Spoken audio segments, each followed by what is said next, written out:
السلام علیکم. Good to have you at Urdu audio books. حاضر خدمت ہے ابو یحییٰ کا ناول قسم اس وقت کی ایپیسوڈ 2. اس واقعے کے تقریباً 2 ہفتے بعد ایک روز اچانک نائمہ کے نانا اسماعیل صاحب کے سینے میں درد اٹھا. اس دن اتفاق سے عبداللہ ان سے ملنے آیا ہوا تھا. اسماعیل صاحب اکثر عبداللہ کو اپنے گھر بلا لیتے تھے. انہیں عبداللہ کی شکل میں ایک بہت قابل اور نیک نوجوان نظر آیا تھا جو عام نوجوانوں کے برعکس بہت ذمہ دار، باشعور اور بااخلاق تھا. بلا شبہ قدرت نے عبداللہ کو غیر معمولی شخصی خوبیوں سے نوازا تھا. بے پناہ ذہانت اور صلاحیت کی بنا پر اسے اسکول کے زمانے ہی سے اسکالرشپ ملتی رہی. یوں ماں باپ کے سائے سے محروم ہونے کے باوجود وہ اعلیٰ تعلیم حاصل کرنے میں کامیاب ہو گیا تھا.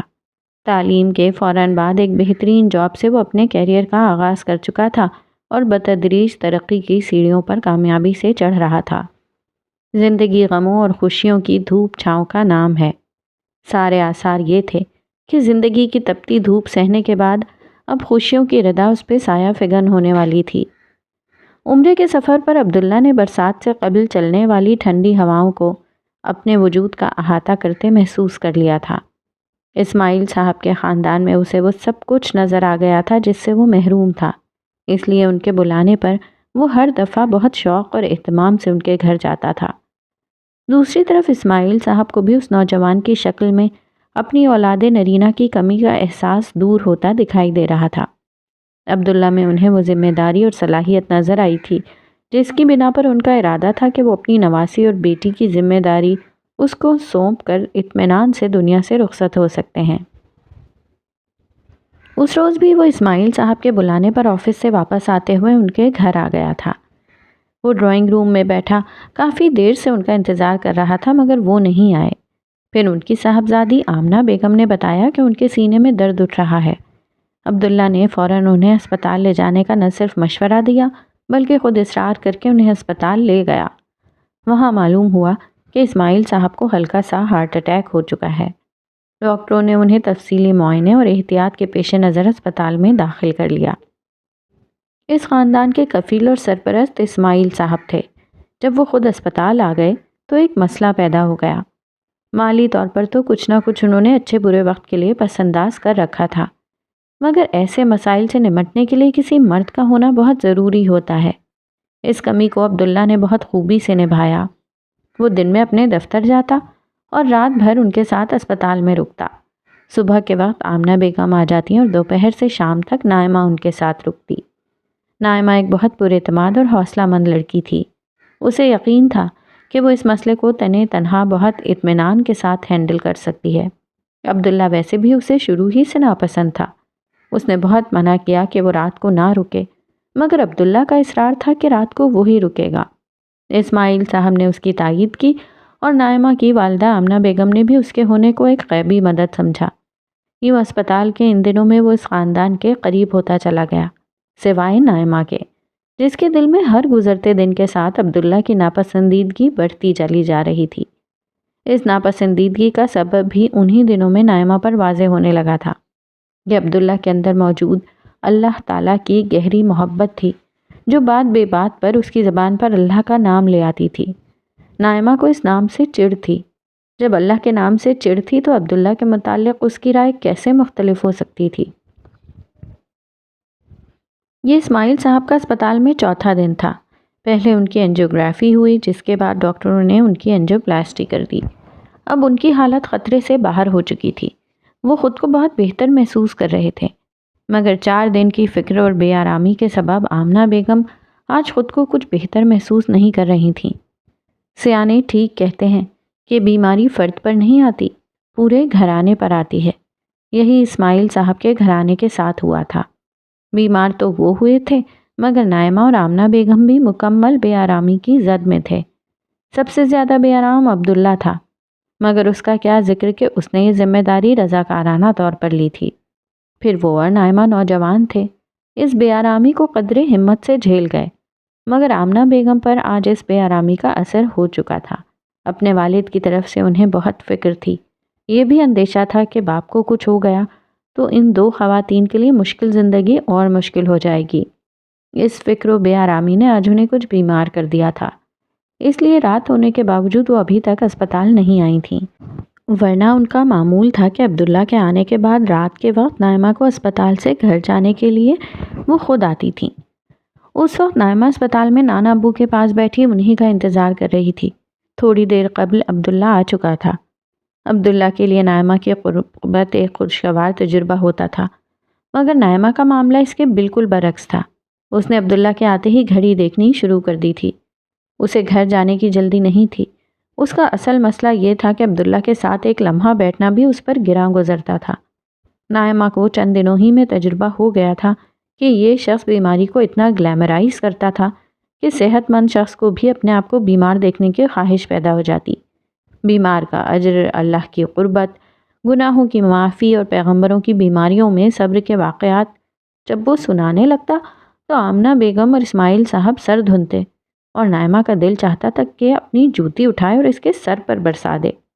کبھی کبھی اس کا دل چاہتا کہ کسی طرح عبداللہ کو اسپتال کی تیسری منزل سے نیچے دھکا دے دے تاکہ اس کی ٹانگیں ٹوٹ جائیں، پھر وہ مہینہ بھر اسپتال میں رہے اور اپنے آپ کو یہ سارے مذہبی قصے جنہیں نائمہ خرافات کہتی تھی سناتا رہے۔ آج کا دن نائمہ کے لیے بہت غنیمت تھا کہ ابھی تک عبداللہ خاموش تھا۔ اس کا ایک سبب شاید یہ تھا کہ آمنہ بیگم ابھی نہیں آئی تھیں، کیونکہ اپنا دکھڑا وہی روتی تھیں اور تسلی کی باتیں بھی عبداللہ انہی سے کیا کرتا تھا۔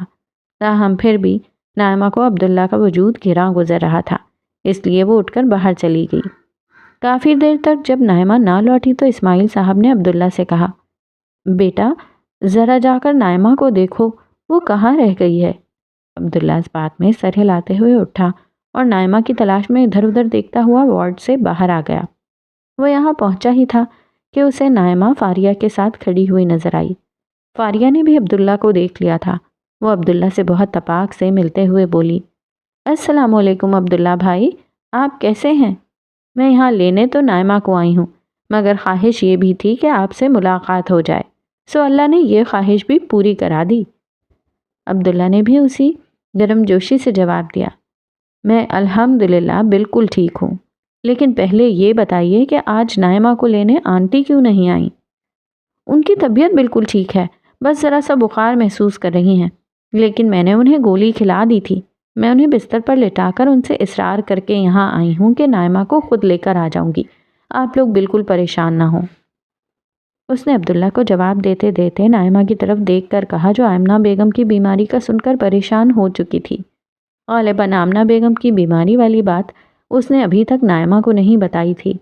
عبداللہ نے نائمہ کو پریشان دیکھا تو اسے تسلی دیتے ہوئے کہا، انشاءاللہ وہ بالکل ٹھیک ہو جائیں گی، یہ دکھ بیماری تو زندگی کا حصہ ہے، انشاءاللہ سب ٹھیک ہو جائے گا، اللہ سب ٹھیک کر دے گا۔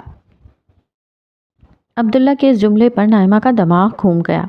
وہ کئی دنوں سے عبداللہ کی اس نوعیت کی گفتگو برداشت کر رہی تھی۔ اس وقت اپنی والدہ کی طبیعت کا سن کر وہ بہت پریشان تھی۔ ایسے میں عبداللہ کی بات نے جلتی پر تیل کا کام کیا تھا۔ اس نے بمشکل خود پر ضبط کیا اور بہت تحمل کے ساتھ بولی، عبداللہ صاحب، میری والدہ بیمار ہیں، انہیں بخار ہے، انہیں اللہ نہیں بخار کی گولی ٹھیک کرے گی۔ اگر آپ کو میری بات سے اختلاف ہے تو ایسا کیجیے کہ اسپتال بند کروا دیجیے اور ایک روحانی شفا خانہ کھول کر بیٹھ جائیں، پھر تعویذ لکھ لکھ کر سارے مریضوں میں بانٹیں، اللہ نے چاہا تو سب لوگ اسی طرح سے ٹھیک ہو جائیں گے۔ نائمہ کا لہجہ نرم تھا مگر اس کے الفاظ میں طنز کی گہری کاٹ تھی۔ عبداللہ اس غیر متوقع حملے کے لیے بالکل تیار نہیں تھا۔ وہ قدرے گھبرا کر بولا، نہیں، وہ میرا مطلب تھا کہ اللہ انہیں ٹھیک کر دے گا، علاج تو بے شک کرانا چاہیے، اور اگر علاج نہ کیا جائے تو کیا تب بھی اللہ ٹھیک کر دے گا؟ نائمہ اسے زج کرنے دینے پر تل چکی تھی۔ نہیں، علاج تو ضرور کرانا چاہیے، یہ بھی اللہ کا حکم ہے، لیکن شفا اللہ ہی دیتا ہے۔ اس موقع پر فاریہ کو اندازہ ہو چکا تھا کہ نائمہ کی کیا کیفیت ہے۔ اس نے محسوس کر لیا کہ اگر اس نے نائمہ کو نہیں روکا تو اس بات کا لحاظ کیے بغیر کہ عبداللہ ان لوگوں کا محسن ہے اس سے الجھ پڑے گی۔ اس نے فوراً مداخلت کی اور کہا، نائمہ، آنٹی تمہارا انتظار کر رہی ہیں اور تم یہاں باتوں میں لگ گئی ہو۔ پھر وہ عبداللہ سے مخاطب ہو کر بولی، عبداللہ بھائی، تھینک یو ویری مچ، آپ نانا ابو کو بتا دیجیے گا کہ نائمہ میرے ساتھ چلی گئی، آنٹی کی طبیعت کا کچھ نہ کہیے گا، وہ انشاءاللہ صبح تک بالکل ٹھیک ہو چکی ہوں گی۔ ان سے کہیے گا کہ میں یہاں قریب کسی کام سے آئی تھی، اسی لیے نائمہ کو ساتھ لے گئی۔ میں آپ کو اپنی گاڑی میں چھوڑ آتا ہوں۔ عبداللہ نے مدد کی نیت سے اسے پیشکش کی۔ آپ کا بہت شکریہ، ہم آسانی سے چلے جائیں گے۔ آپ پلیز نانا ابو کے پاس رہ جائیے، وہ آپ کا انتظار کر رہے ہوں گے۔ عبداللہ کی بات کا جواب اس دفعہ نائمہ نے دیا۔ غالباً اسے احساس ہو چکا تھا کہ وہ بغیر کسی وجہ کے عبداللہ سے بدتمیزی کر رہی تھی۔ نائمہ کا شکریہ عبداللہ کے لیے ایک نعمت غیر مترقبہ تھا۔ وہ انہیں اللہ حافظ کہہ کر خوشی خوشی واپس لوٹ گیا۔ نائمہ میں یہ مذہب بیزاری اور خدا دشمنی پہلے دن سے نہیں تھی۔ اس کے بہت سے عوامل تھے جنہوں نے نائمہ کو اس قدر تلخ بنا دیا تھا۔ اس کی زندگی ذاتی محرومیوں سے عبارت تھی۔ وہ ایک بے حد حسین، حساس اور ذہین لڑکی تھی۔ اس کے بہت سے سوالات تھے مگر عقلی جواب کہیں سے نہیں مل رہا تھا۔ آخرکار اپنے جوابات کی تلاش میں وہ فلسفے کی دہلیز تک جا پہنچی۔ انٹرمیڈیٹ کالج میں کرن کی صحبت نے اسے فلسفے اور ملحدانہ نظریات سے روشناس کرا دیا۔ کرن ایک سطحی علم کی لڑکی تھی اور سطحی ہی رہی، مگر نائمہ کا مطالعہ بہت گہرا تھا۔ انٹر کے بعد گریجویشن میں اس نے فلسفے اور نفسیات بطور اختیاری مضامین کے لے لیے۔ اس پر علم کی نئی دنیایں کھل گئیں۔ نائمہ کی زندگی میں محرومیوں نے جو شکایت بھر دی تھی، فلسفے کی تعلیم نے اس شکایت کو ایک فکری زبان اور عملی اعتماد بخش دیا تھا۔ ایک طرف ذاتی محرومیاں اور فلسفیانہ افکار کی تعلیم تھی، تو دوسری طرف اس نے معاشرے میں جتنی بھی مذہبیت دیکھی تھی وہ بس کچھ ظاہری چیزوں تک محدود تھی۔ والدہ اور نانا کو بچپن سے نماز روزہ کرتے دیکھا تھا۔ شروع میں تو وہ یہ سب کرتی تھی، لیکن جیسے جیسے شعور آیا ذہناً ان چیزوں سے دور ہوتی گئی۔ نماز اب وہ اکثر چھوڑ دیتی تھی، اور کبھی پڑھتی تو ماں اور نانا کے اصرار پر ان کے خوشی کی خاطر پڑھ لیتی۔ البتہ روزے سالانہ رسم کے طور پر اب بھی پورے رکھتی تھی۔ وہ اس میں بھی نائمہ کا نقطہ نظر یہ تھا کہ اس طرح غریبوں کے دکھ درد کا احساس زیادہ پیدا ہوتا ہے۔ اچھے اساتذہ بڑی نعمت ہوتے ہیں، مگر نائمہ کی بدقسمتی کہ اسے ایسا کوئی اچھا استاد نہ مل سکا۔ اس نے جب کبھی مذہبی پس منظر میں کوئی سوال اٹھایا تو ڈرا دھمکا کر، جہنم کا خوف دلا کر، خدا کے غضب کا ذکر کر کے اس کے سوالات کو کچل دیا گیا۔ اسکول سے نکل کر کالج میں پہنچی تو کچھ مذہبی حلقے دیکھے، اسے بھی درس میں بلایا جاتا۔ شروع میں تو وہ گئی بھی، لیکن تھوڑے عرصے میں اسے اندازہ ہو گیا کہ سارا زور مچھروں کو چھاننے کی طرف ہے۔ ہر شخص اطمینان سے سالم اونٹ نگلے جا رہا ہے۔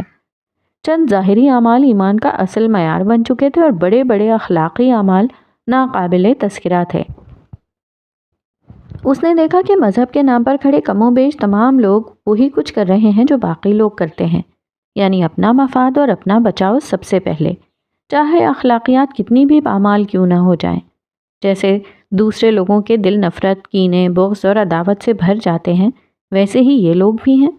جیسے غیبت، چغلخوری، جھوٹ، الزام، بہتان، دروغ گوئی، حسد اور تکبر کا شکار دوسرے لوگ ہوتے ہیں، ایسے ہی یہ بھی ہیں۔ اس نے دوران تعلیم اہل مذہب کے نقطہ نظر کا باقاعدہ مطالعہ کیا تو اس پر یہ ہولناک انکشاف ہوا کہ سارے مذہبی فرقے ایک دوسرے کو کافر اور گمراہ سمجھتے ہیں۔ ہر گروہ اپنے آپ کو واحد سچائی کے طور پر پیش کرتا ہے۔ ہر مذہبی گروپ کی یہ کوشش تھی کہ کسی طرح لوگوں کو گھیر کر اپنے ساتھ ملا لیا جائے، اور جو ایک دفعہ ساتھ آ جائے اس کو تعصب اور ذہنی جمود کی زنجیروں میں اس طرح جکڑا جائے کہ وہ کسی اور کی بات سننے اور سمجھنے کے قابل ہی نہ رہے۔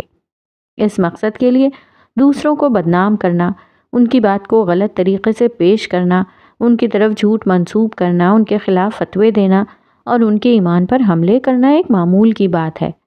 حد تو یہ ہے کہ جن لوگوں سے اختلاف ہو جائے ان کی جان لینے کو بھی ان میں سے بہت سے لوگ جائز قرار دیتے ہیں۔ باقی لوگ فرقہ وارانہ اور فکری اختلافات کی بنیاد پر قتل ہونے والوں کی موت پر اطمینان کا اظہار کرتے یا کم از کم خاموش رہتے ہیں۔ اس کے ساتھ ہر گروہ اپنی حق پرستی اور سچائی کا ڈھنڈورا پیٹتا ہوا بھی نظر آتا۔ مذہب کی اس دنیا میں خدا کی حیثیت ایک قومی مذہبی دیوتا کی تھی، جسے عام انسان کو ڈرانے کے لیے بطور ایک ہتھیار استعمال کیا جاتا ہے۔ اس قومی دیوتا کے نام پر کھڑے لوگ مفاد یا اختلاف کے ہر موقع پر اخلاقی اقدار کو مکمل طور پر بھول کر بالکل عام انسانوں جیسا معاملہ کرتے ہیں۔ مادیت کی دوڑ میں ہر شخص لگا ہوا ہے۔ کچھ لوگ اللہ کا نام لے کر یہ کرتے ہیں اور باقی لوگ اس کا نام لیے بغیر اس ریس کا حصہ بنے ہوئے ہیں۔ اس نے ایک دو دفعہ اس نوعیت کی باتیں کچھ لوگوں سے کہنے کی کوشش کی تو نائمہ کے خلاف ایسا پروپیگنڈا کیا گیا کہ وہ پورے کالج میں بے مذہب اور ملحد مشہور ہو گئی۔ کچھ نے اسے مغربیت سے مرعوب اور اسلام دشمن قرار دے دیا۔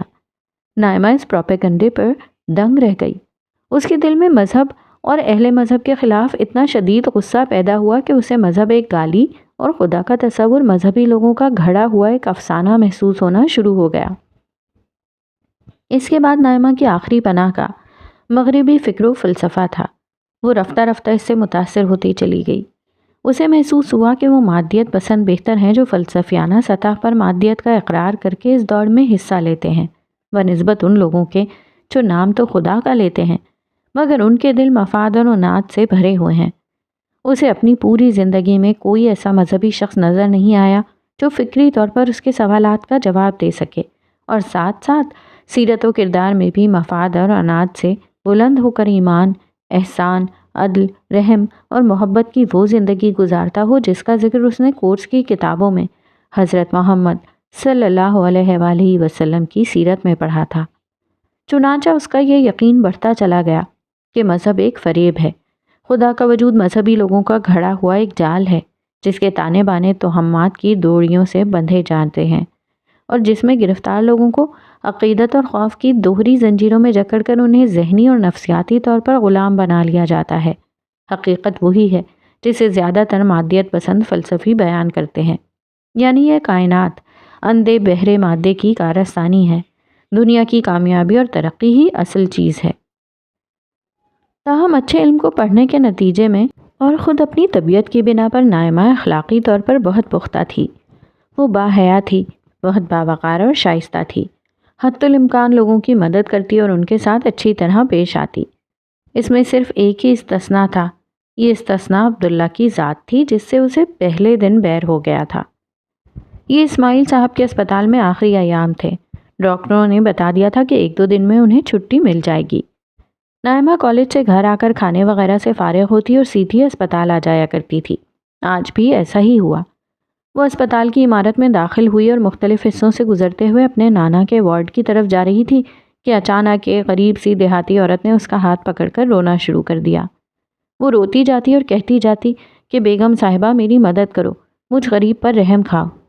اس میں کوئی شک بھی نہیں تھا کہ نائمہ اپنی شخصیت اور رکھ رکھاؤ میں کوئی بیگم صاحبہ ہی لگتی تھی۔ ایک تو شکل و صورت اور قد و قامت اللہ نے ایسا دے دیا تھا اور دوسری طرف اس کا رکھ رکھاؤ، لباس اور چال، ہر چیز سے حسن اور وقار ٹپکتا تھا۔ دور سے دیکھنے ہی سے معلوم ہو جاتا تھا کہ کوئی کھاتے پیتے گھرانے کی متمول خاتون آ رہی ہو۔ نائمہ نے نرمی سے اپنا ہاتھ چھڑایا اور اس عورت سے دریافت کیا، کیا مسئلہ ہے؟ کیوں رو رہی ہو؟ بیگم صاحبہ میرا بچہ اسپتال میں ہے، اس کو آپریشن ہونا ہے۔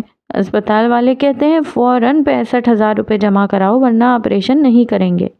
میں بہت غریب ہوں، باہر گاؤں سے علاج کے لیے شہر آئی ہوں۔ میرا مرد مزدور ہے، ہمارے پاس جو کچھ تھا ہم نے دے دیا، ہمارا کوئی جاننے والا نہیں، اب اتنے پیسے میں کہاں سے لاؤں؟ اللہ کے واسطے میری مدد کرو۔ اللہ کا نام سن کر نائمہ کو پہلے تو بہت غصہ آیا۔ اس کا دل چاہا کہ وہ اس سے کہے کہ جاؤ اللہ سے مانگو، مجھ سے کیوں مانگتی ہو؟ پھر خیال آیا کہ اس طرح کی باتوں کا یہ موقع نہیں ہے۔ اس نے پوچھا، کون مانگ رہا ہے پیسے؟ جواب میں وہ غریب عورت اسے اپنے ساتھ انتظامیہ کے دفتر لے گئی۔ نائمہ نے وہاں موجود شخص سے صورتحال معلوم کی تو اسے بتایا گیا کہ واقعی عورت ٹھیک کہہ رہی ہے۔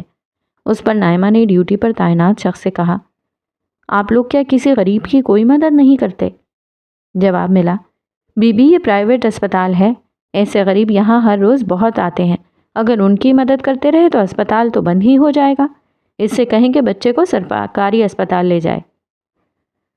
نائمہ نے اس عورت کی طرف دیکھا تو اس سے کہا، ہم پہلے وہیں گئے تھے مگر کوئی بیڈ خالی نہیں تھا، پھر ڈاکٹروں نے ہڑتال کر دی، اس لیے ہم اسے یہاں لے آئے۔ اب یہ کہہ رہے ہیں کہ جب تک پیسے نہیں آئیں گے آپریشن نہیں ہوگا۔ نائمہ دوبارہ اس شخص کی طرف پلٹی اور پوچھا، کیا کوئی ڈسکاؤنٹ نہیں ہوتا؟ کوئی زکوٰۃ فنڈ نہیں ہے یہاں؟ زکوٰۃ فنڈ سے مدد بھی کر دی اور ڈسکاؤنٹ بھی دے دیا، اس سے زیادہ کچھ نہیں کر سکتے، چاہے بچہ مر جائے؟ نائمہ نے جھلا کر کہا تو جواب ملا، اسپتال میں لوگ مرتے بھی ہیں، ویسے آپ کو اتنا ہی درد ہے تو خود مدد کریں، آپ خود بھی کھاتے پیتے گھرانے کی لگتی ہیں۔ نائمہ نے ایک لمحے کو سوچا۔ اس ایک لمحے میں وہ اپنی مجبوریوں اور وسائل کا حساب کر رہی تھی۔ پھر وہ فیصلہ کن لہجے میں بولی، پیسے 1 گھنٹے میں مل جائیں گے، آپ ٹریٹمنٹ شروع کروائیں۔ یہ کہہ کر وہ عورت کی طرف پلٹی اور کہا، مائی تم یہیں رکو، میں 1 گھنٹے میں آتی ہوں۔ وہ اسپتال سے نکلی اور گھر روانہ ہو گئی۔ راستے میں اپنی والدہ کو فون پر اس نے بتا دیا کہ اسے کچھ دیر ہو جائے گی، وہ پریشان نہ ہوں۔ گھر پہنچ کر اس نے اپنی الماری کھولی اور جیولری کے ایک باکس کو نکالا۔ اس میں ایک انتہائی بیش قیمت اور خوبصورت لاکٹ رکھا ہوا تھا۔ لاکٹ سونے کا تھا اور سونے کی ایک موٹی چین میں لگا ہوا تھا۔ اس لاکٹ پر نائمہ کے نام کا پہلا لفظ این بہت خوبصورتی کے ساتھ کندہ تھا۔ نائمہ نے میٹرک میں پورے اسکول میں ٹاپ کیا تھا، جس پر اس کے نانا نے خوش ہو کر اسے یہ لاکٹ بنوا کر دیا تھا۔ نائمہ کو یہ لاکٹ اور اس کا ڈیزائن بے حد پسند تھا، اسے وہ عام طور پر کسی تقریب کے موقع پر بڑے اہتمام سے پہنتی تھی۔ نائمہ نے اس لاکٹ کو ہاتھ میں اٹھایا، کچھ دیر تک اسے دیکھتی رہی اور پھر ایک گہری سانس لے کر اس نے لاکٹ اپنے پرس میں رکھا اور تیزی سے چلتی ہوئی گھر سے نکل کر روانہ ہو گئی۔ 1 گھنٹے کے اندر وہ دوبارہ اسپتال میں اسی جگہ کھڑی تھی اور اس عورت کی طرف سے 65,000 روپے جمع کروا رہی تھی۔ عورت اس کے ساتھ ہی تھی۔ جب وہ پلٹی تو دیکھا کہ وہ عورت شکر گزاری کے احساس کے ساتھ رو رہی ہے۔ وہ جھولیاں بھر بھر کے اسے دعائیں دے رہی تھی۔ بیٹی، اللہ تجھے خوش رکھے، تجھے کسی شہزادے سے بیاہ دے، تو کسی سردار کی بیوی بنے، تجھے دونوں جہاں کی عزت ملے۔ بیٹی میں تیرا شکریہ کیسے ادا کروں؟ غریب کے پاس دعا کے سوا اور کیا ہوتا ہے؟ وہ عورت اب بیگم صاحبہ سے بیٹی پر آ گئی تھی۔ اسے اندازہ ہو چکا تھا کہ یہ ایک نوجوان غیر شادی شدہ لڑکی ہے۔ شکریہ اپنے اللہ کا ادا کر دو، نائمہ نے لہجے میں طنز کے بجائے گہری اداسی سے کہا۔ اداسی اس احساس کی تھی کہ اس نے صرف ایک غریب کی مدد کی ہے، یہاں نہ جانے کتنے لوگ اس طرح مر جاتے ہوں گے۔ وہ انتظامیہ کے دفتر سے نکلی اور اپنے نانا کے وارڈ کی طرف چلنے لگی۔ راستے میں ایک کھلی جگہ آئی جہاں آسمان نظر آ رہا تھا۔ وہ ایک لمحے کے لیے رکی اور آسمان کی طرف سر اٹھا کر دیکھنے لگی۔ یہاں سے سورج نظر نہیں آ رہا تھا، مگر صاف نیلے آسمان پر بکھری تیز روشنی کی ہر کرن یہ بتا رہی تھی کہ آسمان کی سلطنت کے تخت پر سورج بڑی شان سے براجمان ہے۔ اس کے جمال نے زمین سے آسمان تک نور پھیلا رکھا ہے اور اس کے جلال کی تپش سے زمین سلگ رہی ہے۔ نائمہ کی آنکھوں سے آنسو کا ایک قطرہ نکلا اور اس کے رخساروں سے ڈھلک کر نیچے گر گیا۔ وہ دھیرے سے بولی، میں تو ایک ہی کو بچا سکی، ہو سکے تو باقی لوگوں کو تو بچا لے۔ عرصہ ہوا نائمہ نے دعا مانگنی چھوڑ دی تھی۔ اپنے نانا کی بیماری میں بھی اس نے خدا کو نہیں پکارا تھا، مگر اس وقت نہ جانے کیا ہوا تھا کہ اس کا کفر ٹوٹ گیا، یا پھر شاید یہ ایک کافرہ کی آخری دعا تھی۔ نہ آسمان سے کوئی جواب آیا، نہ اسے اس کی کوئی توقع تھی۔ نائمہ سر جھکا کر اپنی سوچوں میں غرق آگے بڑھ گئی۔ وہ دھیرے دھیرے چلتے ہوئے آگے بڑھ رہی تھی۔ ادھر آسمان پر یکا یک بادل کا ایک ٹکڑا نمودار ہوا اور سورج کو ڈھانک کر زمین کو اس کی تپش سے بچا لیا۔ نائمہ اندر داخل ہو گئی۔ وہ یہ نہیں دیکھ سکی کہ اس کی دعا کے فوراً بعد تیز دھوپ کا اثر ختم ہو گیا اور اس کی جگہ ایک خوشگوار سائے نے لے لی تھی۔ دوسرا باب، بے لباسی کی ذلت۔ اسماعیل صاحب کو گھر آئے ہوئے 1 مہینہ ہو چکا تھا۔ ان کی طبیعت اب مکمل ٹھیک ہو چکی تھی۔ کچھ احتیاط تھی جو وہ ڈاکٹروں کے مشورے پر کر رہے تھے۔ عبداللہ بھی کئی دفعہ ان کی طبیعت معلوم کرنے آیا تھا۔ ان دونوں کا ذوق مشترکہ تھا، یعنی مذہب، اس لیے زیادہ تر گفتگو بھی اسی حوالے سے ہوتی۔ وہ اکثر قرآن مجید لے کر ان کے پاس بیٹھ جاتا اور مختلف اہل علم کی آراء کی روشنی میں قرآن مجید کی شرح و وضاحت کرتا۔ رفتہ رفتہ اسماعیل صاحب اس کی سیرت کے ساتھ اس کے علم سے بھی متاثر ہوتے جا رہے تھے۔ انہیں عبداللہ کے ساتھ رہ کر اندازہ ہو رہا تھا کہ یہ لڑکا غیر معمولی ذہین اور باصلاحیت ہے۔ اس کے ساتھ اعلیٰ ذوق اور مطالعے کی عادت کی بنا پر اس کا علم اور سمجھ غیر معمولی ہے۔ جو بات ایک پڑھے لکھے مذہبی آدمی کو معلوم نہیں ہوتی تھی، وہ عبداللہ بہت آسانی سے بیان کر دیتا تھا۔ اسماعیل صاحب اکثر اس سے کہتے کہ وہ بظاہر ایک عام سا غیر مذہبی شخص لگتا ہے، لیکن وہ کسی عالم سے زیادہ صاحب علم ہے۔ جواب میں عبداللہ ہنس کر خاموش ہو جاتا۔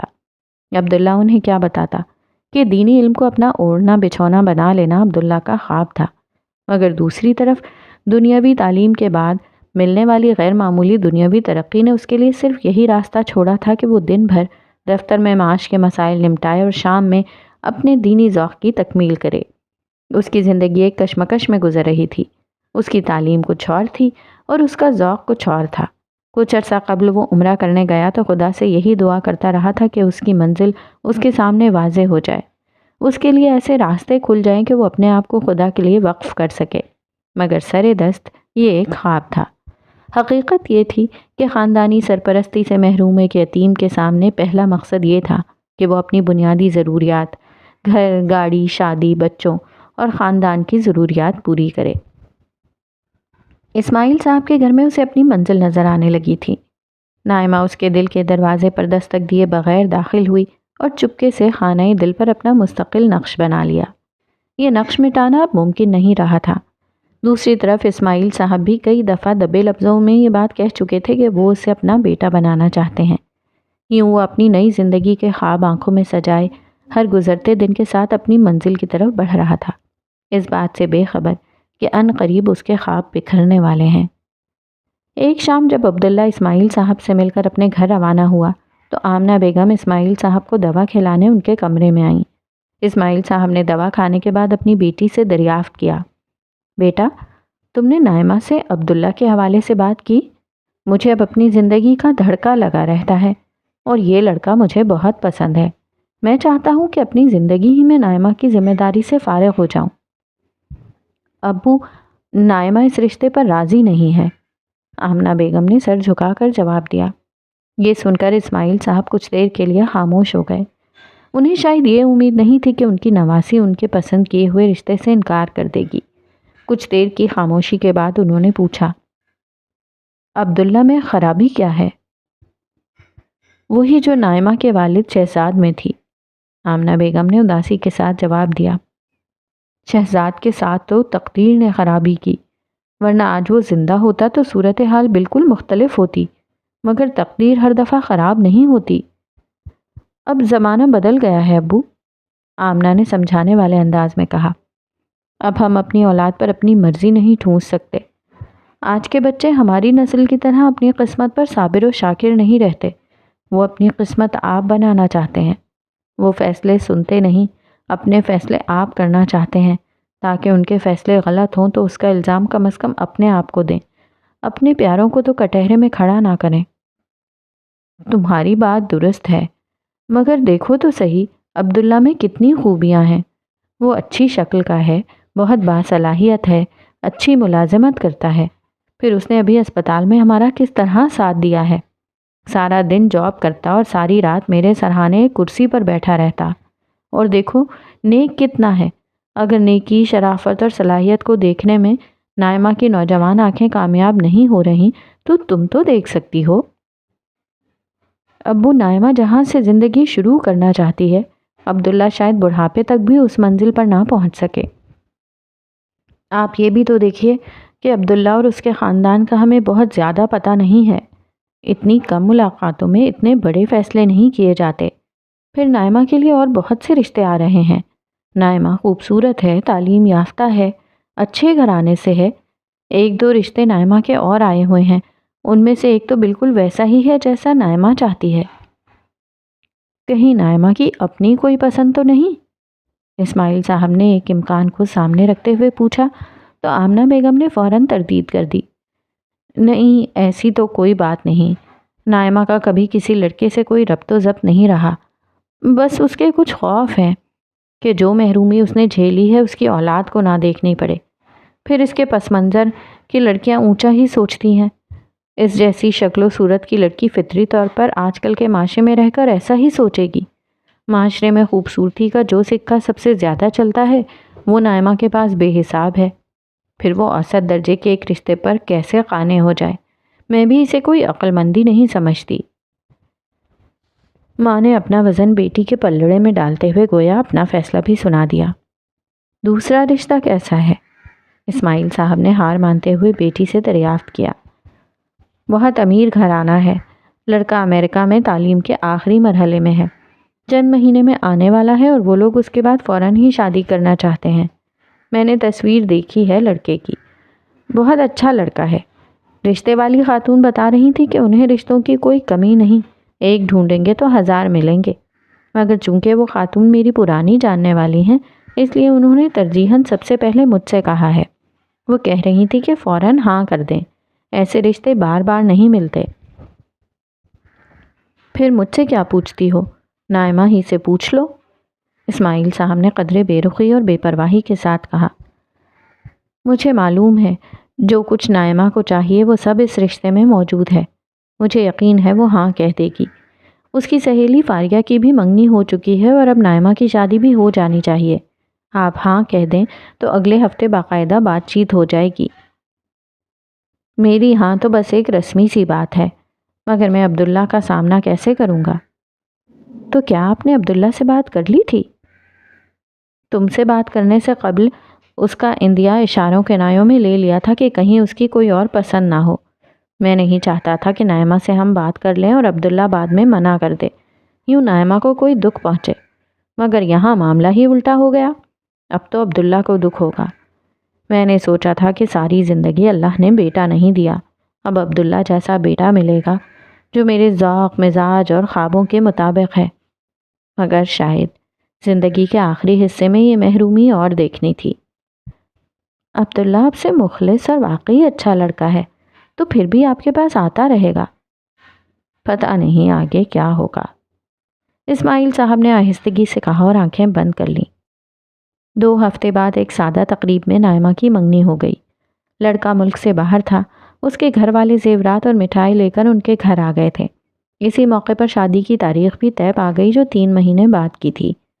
اس موقع پر دونوں طرف کے لوگ بہت خوش تھے۔ نائمہ عام طور پر بہت سادہ رہتی تھی، مگر منگنی والے دن جب وہ میک اپ کر کے باقاعدہ تیار ہوئی تو ہر دیکھنے والے کو لگا گویا چاند زمین پر اتر آیا ہے۔ دوسری طرف نائمہ کے سسرال والوں کی گاڑیاں، گھر اور معیار زندگی دیکھ کر ہر شخص نائمہ کی قسمت پر رشک کر رہا تھا کہ وہ کتنے بڑے گھر میں بیاہی جا رہی ہے۔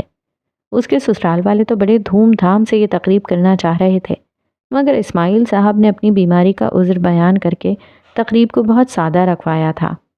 انہیں یہ فکر بھی تھی کہ وہ لوگ کسی طور پر ان کے ہم پلہ نہیں تھے۔ نائمہ اپنی ناسمجھی اور آمنہ بیٹی کی محبت کی بنا پر یہاں رشتہ تو کر رہے تھے، مگر انہیں اندازہ نہیں تھا کہ ایسے غیر مساوی رشتوں میں کیا مسائل پیش آتے ہیں۔ وہ کیا کرتے؟ ان کے ہاتھ میں کچھ بھی نہیں رہا تھا۔ ان کا دل اندر سے بہت اداس تھا۔ عبداللہ کے حوالے سے ان کے دل پر ایک بوجھ تھا۔ ان اندیشوں اور بوجھ کے ساتھ غالباً وہ اس تقریب کے واحد شخص تھے جو خوش نہیں تھا۔ اگلے دن انہوں نے یہ بوجھ اتارنے کا فیصلہ کر لیا۔ عبداللہ آج بہت خوش تھا۔ وہ جھومتے ہوئے اپنی نئی چمچماتی گاڑی کو چلاتا ہوا اسماعیل صاحب کے گھر جا رہا تھا۔ کل شام ان کا فون آیا تھا کہ وہ ان سے آ کر مل لے۔ وہ خود ان سے ملنے جانا چاہتا تھا۔ اس نے پچھلے ہفتے ایک ملٹی نیشنل کمپنی میں نئی جاب جوائن کی تھی۔ اس کمپنی نے اسے رہنے کے لیے ایک گھر اور نئی گاڑی بھی دی تھی۔ اب عبداللہ کی زندگی میں کوئی کمی تھی تو صرف نائمہ کی۔ نائمہ پچھلے کچھ عرصے میں اس کی زندگی اور خیالوں کا حصہ بن چکی تھی۔ محبت کیا ہوتی ہے؟ انسان کو وہ کس طرح پگھلا دیتی ہے، کس طرح اسے سرشار کر دیتی ہے، کس طرح دنیا کے ہر رنگ کو بدل دیتی ہے۔ آج کل عبداللہ اسی تجربے سے گزر رہا تھا۔ اسے یقین تھا کہ قدرت نے نائمہ کی شکل میں اسے اپنی زندگی کا بہترین تحفہ دینے کا فیصلہ کر لیا ہے۔ اسماعیل صاحب کی باتوں سے اسے بھی اندازہ ہو چکا تھا کہ وہ اسے اس حیثیت میں قبول کر چکے ہیں۔ سب کچھ ایسا ہی ہو رہا تھا جیسا اس نے چاہا تھا، جیسا اس کی خواہش تھی، اور سب سے بڑھ کر جیسا اس کے خواب تھے۔ وہ اس پروردگار کی شکر گزاری کے احساس میں جی رہا تھا جس نے 1-2 برس کے اندر اندر اس کی زندگی بدل دی تھی۔ تعلیم کے آخری مرحلے ہی میں ایک بہترین جاب کی آفر ہو گئی تھی۔ تھوڑا تجربہ حاصل ہوتے ہی مارکیٹ میں اس کی بہت اہمیت ہو گئی تھی۔ چنانچہ فوراً اس نے نئی جاب تلاش کی شروع کر دی اور زیادہ تردد کے بغیر اسے ایک ملٹی نیشنل کمپنی میں جاب مل گئی، جہاں بہترین تنخواہ کے ساتھ متعدد مراد بھی اسے دی گئی تھیں۔ انہی خیالات میں مگن وہ نائمہ کے گھر پہنچا۔ کال بیل بجائی تو دروازہ نائمہ ہی نے کھولا۔ نائمہ کو دیکھ کر بے اختیار اس کا دل دھڑکنے لگا۔ اس کا دل چاہا کہ سب سے پہلے وہ نائمہ کو اپنی نئی جاب اور کامیابی کا بتائے، مگر نائمہ نے تو وہ اس کے سلام کا جواب تک نہیں دیا تھا۔ اسے خاموشی سے اندر ڈرائنگ روم میں بٹھا کر وہ اپنے نانا کو بلانے چلی گئی۔ نائمہ کا رویہ شروع ہی سے اس کے ساتھ کچھ ایسا تھا، مگر عبداللہ کا خیال تھا کہ وہ کم گو اور باحیا لڑکی ہے، اس لیے فطری طور پر ایک اجنبی نوجوان سے کسی قسم کی گفتگو کرنے سے کتراتی ہے۔ تھوڑی دیر میں اسماعیل صاحب ڈرائنگ روم میں داخل ہوئے تو عبداللہ نے آگے بڑھ کر ان سے مصافحہ کیا اور ان کا ہاتھ پکڑ کر انہیں صوفے پر بٹھا دیا۔ وہ صوفے پر بیٹھتے ہوئے بولے، بیٹا، کافی دنوں سے تم سے کوئی رابطہ نہیں ہوا، کہاں مصروف تھے؟ جی میں ذرا نئی جاب کی ذمہ داریاں لینے میں مصروف تھا، اسی لیے حاضر نہیں ہو سکا۔ یہ کہتے ہوئے اپنے ساتھ لائی ہوئی مٹھائی ان کے سامنے رکھی اور پھر بڑی سرشاری کے عالم میں انہیں اپنی نئی جاب اور ملنے والی تنخواہ اور سہولیات کی تفصیلات بتانے لگا۔ یہ سب بتا کر وہ بولا، سر، میرا اپنا تو کوئی ہے نہیں، اس لیے مجھے آپ کو یہ سب کچھ بتا کر بہت خوشی ہو رہی ہے۔ آپ آنٹی اور نائمہ کو بھی یہ مٹھائی دے دیجیے گا۔ ہاں بیٹا، ضرور دوں گا۔ تمہاری کامیابیوں سے مجھے بہت خوشی ہوتی ہے، مجھے بھی تمہیں مٹھائی کھلانی ہے۔ دراصل پرسوں ہم نے نائمہ کی منگنی کر دی ہے، 3 مہینے بعد اس کی شادی کی تاریخ مقرر ہوئی ہے۔ اسماعیل صاحب یہ سب کہہ رہے تھے تو ان کا سر جھکا ہوا تھا۔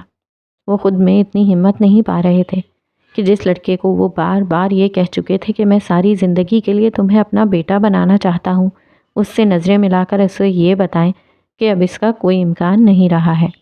یہ اسماعیل صاحب کی کیفیت تھی، اور دوسری طرف ان کے منہ سے نکلے ہوئے الفاظ فضا میں سنسناتی ہوئی گولیوں کی طرح عبداللہ کے کانوں تک پہنچے اور اس کی روح اور دل کو اندر تک چھیدتے چلے گئے۔ ایک لمحے کے لیے خاموشی چھا گئی۔ اس لمحے میں عبداللہ اپنی پوری طاقت اور قوت خرچ کر کے اپنے کرچی کرچی وجود کو سمیٹنے کی کوشش کر رہا تھا۔ اس کی بھرپور کوشش تھی کہ اسے اپنے چہرے کے تاثرات، لب و لہجے اور ان آنسوؤں پر قابو رہے جو سیلاب کی طرح جذبات کا ہر بند توڑ کر باہر نکلنے کے لیے بے چین تھے۔ عبداللہ نے ساری زندگی محرومیوں میں گزاری تھی۔ ان محرومیوں کا سب سے بڑا فائدہ اسے آج ہو رہا تھا، جب اسے زندگی کی سب سے بڑی محرومی کی اطلاع مل رہی تھی، جب آب حیات کے چشمے سے اسے زہر کا ساغر پینے کو مل رہا تھا۔ مگر ساری زندگی کے صبر، ضبط اور برداشت کی بنا پر اس لمحے میں اسے اپنے آپ کو کچل کر خود پر قابو پانے میں کافی سہولت ہو رہی تھی۔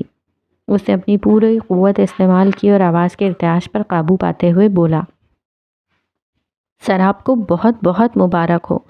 آنٹی اور نائمہ کو بھی میری طرف سے بہت مبارکباد دیجیے گا۔ پورے اعتماد اور یقین کے ساتھ مستحکم لہجے میں یہ جملے ادا کرنے کے بعد وہ خاموش ہو گیا۔ اس نے اپنی زندگی کا ایک اور معرکہ جیت لیا تھا۔ دوسری طرف اسماعیل صاحب کی جان میں جان آئی اور وہ تفصیل سے نائمہ کے سسرال اور ہونے والے شوہر کے بارے میں بتانے لگے۔ اس بیان میں دولت، کارخانوں اور گاڑیوں، ملازموں کی تفصیلات بہت زیادہ تھیں۔ یہ بات بھی اس میں شامل تھی کہ لڑکا ہارورڈ یونیورسٹی میں پڑھ رہا ہے اور ہنی مون کے لیے اس کا پروگرام تھا کہ وہ یورپ اور امریکہ کے 2 بر اعظموں میں جائے گا۔ شاید اسماعیل صاحب لاشعوری طور پر یہ تفصیلات بیان کر کے عبداللہ کے سامنے اپنی پوزیشن صاف کر رہے تھے کہ ایسے رشتے کا انکار ہم کیسے کر سکتے تھے۔ وہ یہ بات بتا کر عبداللہ کو دکھی نہیں کرنا چاہتے تھے کہ جس لڑکی کو وہ دل کی گہرائیوں میں جگہ دے چکا ہے، وہ اس سے پہلے ہی دھتکار چکی تھی۔ پوری رات گزر گئی۔ عبداللہ نے ایک لقمہ نہ کھایا، ایک لمحہ نہ سویا۔ اس کے آنسو تھمنے کا نام ہی نہیں لے رہے تھے۔ وہ نائمہ کے گھر سے باہر نکلنے تک انتہائی پرسکون نظر آتا رہا، لیکن اپنی گاڑی میں بیٹھ کر جیسے ہی وہ مرکزی شاہراہ پر آیا، اس نے اپنے آپ سے مزاحمت کرنا چھوڑ دی۔ سارے بند ٹوٹ گئے اور دل کا سیلاب آنکھوں کے راستے بہہ نکلا۔ سارے راستے وہ ہچکیاں لے کر روتا رہا۔ رات گئے تک اس کی کیفیت میں کوئی فرق نہیں آیا تھا۔ وہ عشاء کی نماز کے لیے جائے نماز پر کھڑا ہوا تو اس سے ہٹ نہیں سکا۔ رات بھر وہ جائے نماز پر کھڑا رہا۔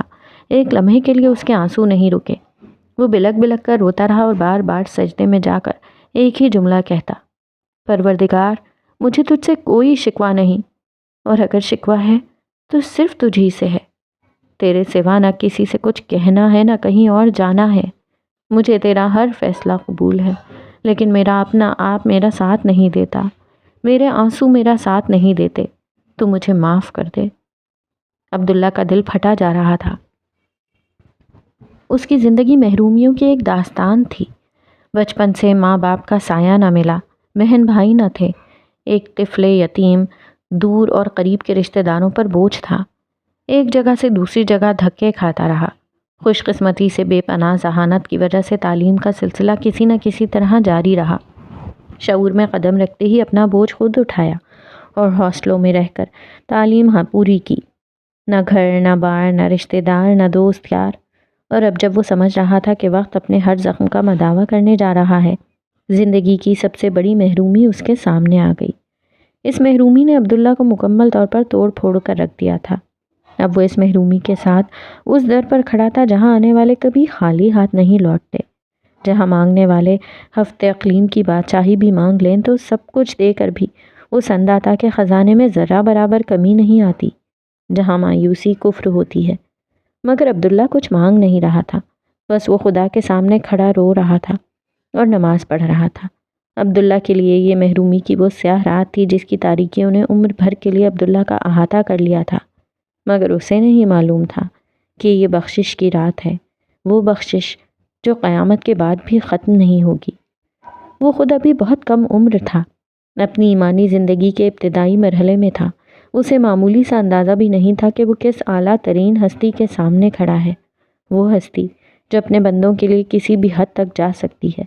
عبداللہ کچھ نہیں مانگ رہا تھا، مگر جو اسے چاہیے تھا وہ دینے والے کو بغیر بتائے معلوم تھا۔ اسے یہ بھی معلوم تھا کہ بندہ عاجز کی پہلی ضرورت صبر ہے، تو سب سے پہلے وہی دیا گیا۔ قرآن مجید کا ایک بڑا حصہ عبداللہ کو زبانی یاد تھا۔ فجر سے کچھ پہلے وہ قرآن پڑھتا، سورہ نمل کے اس مقام پر پہنچا: بے شک بادشاہ جب کسی بستی میں داخل ہوتے ہیں تو اس کو برباد کر دیتے ہیں اور اس کے عزت داروں کو ذلیل کر ڈالتے ہیں۔ عبداللہ اس آیت تک پہنچا، پھر آگے نہیں بڑھ سکا۔ وہ بار بار یہی آیت پڑھتا رہا، وہ اسے دہراتا رہا یہاں تک کہ اس پر واضح ہو گیا کہ یہ آیت اسے کیا بتا رہی ہے، کہ اللہ سب سے بڑا بادشاہ ہے اور دل کی بستی سب سے بڑی بادشاہت ہوتی ہے۔ اس بستی میں اگر اللہ داخل ہو جائے تو کسی اور کو وہاں برداشت نہیں کر سکتا۔ اس کے بعد وہ وہاں موجود ہر عزت دار اور محبوب چیز کو نکال پھینکتا ہے۔ انسان اسے محرومی سمجھتے ہیں، لیکن یہ توحید کا سب سے بڑا مقام ہوتا ہے۔ عبداللہ کا دل ہمیشہ خدا کا گھر بنا رہا تھا، مگر پچھلے کئی دنوں سے اس گھر میں ایک دیوی کی پرستش شروع ہو گئی تھی۔ لمحے لمحے کی خبر رکھنے والا آسمان و زمین کا غیرت مند مالک یہ شرک کیسے برداشت کر سکتا تھا؟ اس لیے آج رات اس دیوی کو دل کے مندر سے باہر کر دیا گیا۔ اس معبد میں اب کبھی غیر اللہ کا ذکر نہیں ہو سکتا تھا۔ عبداللہ کے لیے یہی اس آیت کا مطلب تھا۔ شرک ختم ہو گیا، توحید باقی رہ گئی۔ عبداللہ کو قرار مل گیا، آنسو تھم گئے۔ فجر کی نماز پڑھ کر عبداللہ لیٹا۔ نیند تو سولی پر بھی آ جاتی ہے، سو اسے بھی آ گئی۔ وہ اٹھا تو دفتر جانے کا وقت نکل چکا تھا، مگر اب اسے دفتر جانا بھی نہیں تھا۔ سونے سے پہلے وہ ایک فیصلہ اور کر چکا تھا۔ وہ کشمکش جو بہت عرصے سے اس کے اندر جاری تھی، آج اس کا فیصلہ بھی ہو گیا تھا۔ زندگی بہت مختصر ہے۔ یہ اس لیے نہیں ہے کہ گاڑی، بنگلے اور کیریئر کے پیچھے بھاگتے ہوئے گزاری جائے۔ اس کا ایک ہی مقصد ہونا چاہیے، وہ رب جو ہر نعمت دینے والا ہے اور ہر محرومی کو دور کرنے والا ہے۔ اس کا تعارف اس دنیا کے ہر انسان سے کرایا جائے، اس کی محبت کی شمع ہر سینے میں جلائی جائے، اس کی ذات و صفات سے لوگوں کو آگاہ کرنا اور اس کی ملاقات کے لیے لوگوں کو تیار کرنا سب سے بڑا کام ہے۔ اس نے سونے سے قبل ایک دعا کی تھی: پروردگار، اس دنیا میں ہر شخص کی ایک قیمت ہوتی ہے اور ہر شخص بکتا ہے۔ میں اپنے وجود کو کسی ملٹی نیشنل کمپنی کے ہاتھوں نہیں بیچ سکتا۔ میں تجھ سے اپنا سودا کرتا ہوں، مجھے خرید لے۔ صبح اٹھنے کے بعد عبداللہ نے پہلا کام یہ کیا کہ نئی جاب سے اپنا استعفیٰ لکھ دیا۔